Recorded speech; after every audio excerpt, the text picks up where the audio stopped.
Hey guys, and welcome to episode 2 of the Ink and Intrigue podcast/program. I'm your host, Robin Bull. Copyright fair use. Section 107 of the Copyright Act of 1976 allows for someone to use copyrighted material for educational news, criticism, and commentary purposes.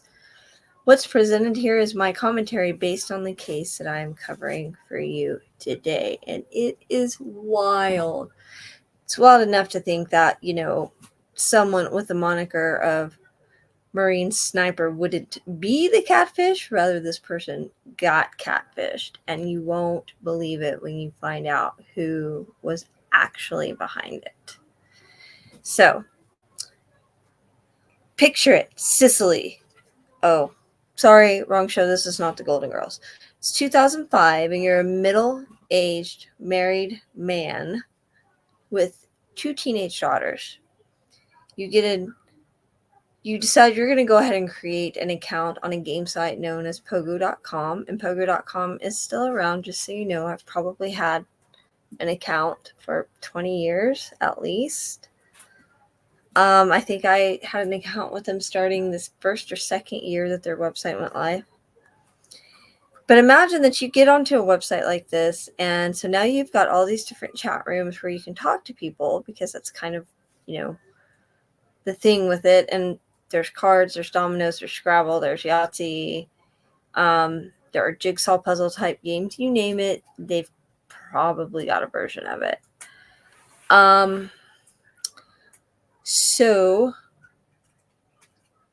the way at that time that the chat rooms worked is you had a set of them for the free members. Paid members could access those as well. Or you had the paid member chat rooms where only paid members could interact. And generally speaking, they were themed. So there could be a room for people who like to quilt, people who like to read, one where people don't really talk a lot. And then there are some that used to be total free-for-alls, and basically whatever happened. And that's kind of the era when this was in.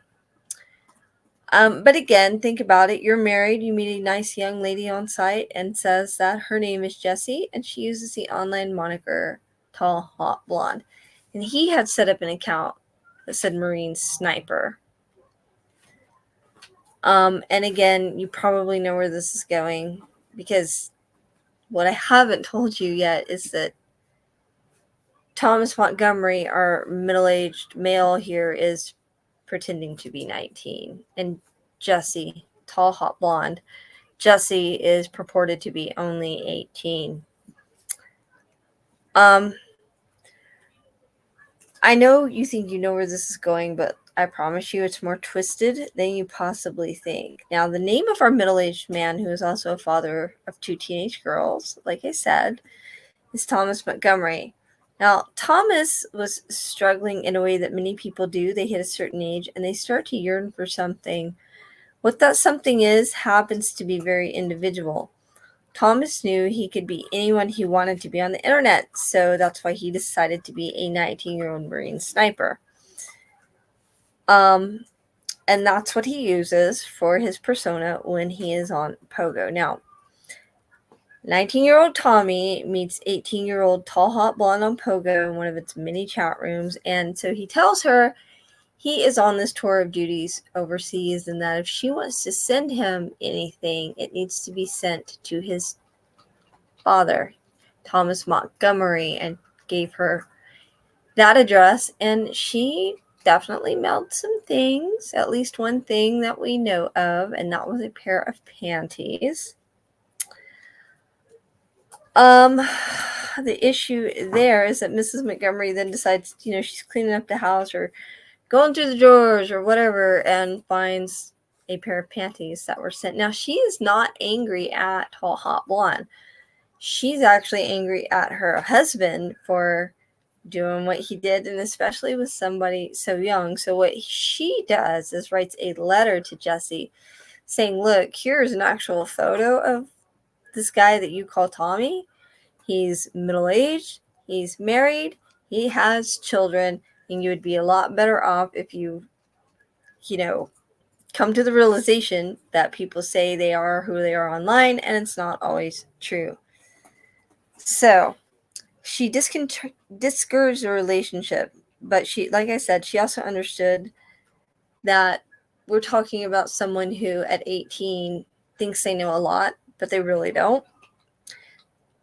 Now in Pogo, Jesse and a co-worker of Thomas Montgomery's, whose name is Brian Barrett, decide to out him in these chat rooms as someone who's grooming other people for relationships. How I'm just going to fast forward here, and I think one of the most interesting things about this is that Brian Barrett even went so far as to tell people at work. And then on the other hand, you've also now got Jessie, tall, hot blonde. She is now playing both sides of the fence, how she wishes she could be with Tommy, even though he's so much older. And then with Brian Barrett. So one day it was made known that Brian was going to go on this drive to see Jessie and engage in her alleged very first adult encounter. Thomas was absolutely outraged, even though she knew the truth about him and they weren't together. But he was so outraged, he brought a gun to work and waited for Brian to come out, and he shot him, and Brian then died at the scene. Now, the people who found the body informed the police about the issues that Brian and Thomas had. This upset the authorities, and the first thing they thought was, oh my God, he's probably going to try to find a way to bounce down to where this girl Jessie lives and do something to her, because he just eliminated the competition in his eyes. So what's to say that he's not going to do something else? Sorry, guys, they're driving me nuts. So they contact the police in the city where Jessie lives, and police go out to Jessie's address, and her mother, Mary Schuyler, answers the door. When they ask for Jessie, she said that Jessie is not there. They're like, look, we really got to find your daughter. She needs to be protected. And they gave her some of the information about how this man who she had been talking to online killed his coworker for her.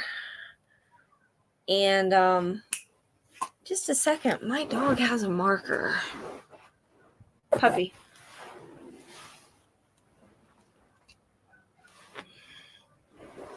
Well,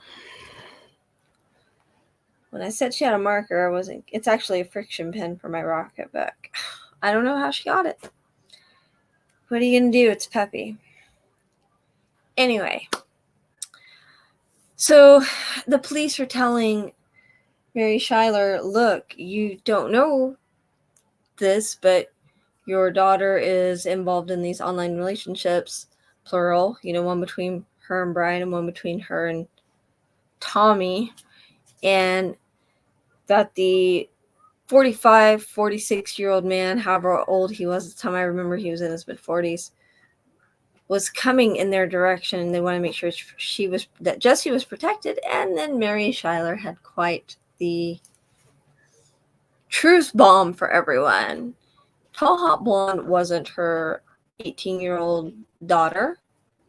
It was her. That's right. She had been stealing her daughter's pictures and images for a very long time to catfish men online, and those two were the first two. That one just happened to end in a murder. And just so you know, Jessie had no freaking idea, no freaking clue. Hey, get out of there. Isn't the internet fine? You get to listen to me yell at my dog while I'm doing this. She had no clue.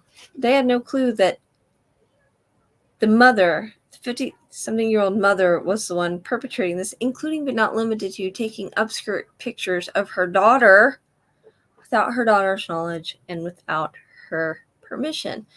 So the last little bit that I have learned is that she does not have contact with her mother anymore, and obviously Thomas was caught and locked away, and Mrs. Montgomery rightfully divorced him. So thank you for listening to the story of Tall Hot Blonde. I know it wasn't particularly long, but there are a lot of places out there where you can get a more in-depth story.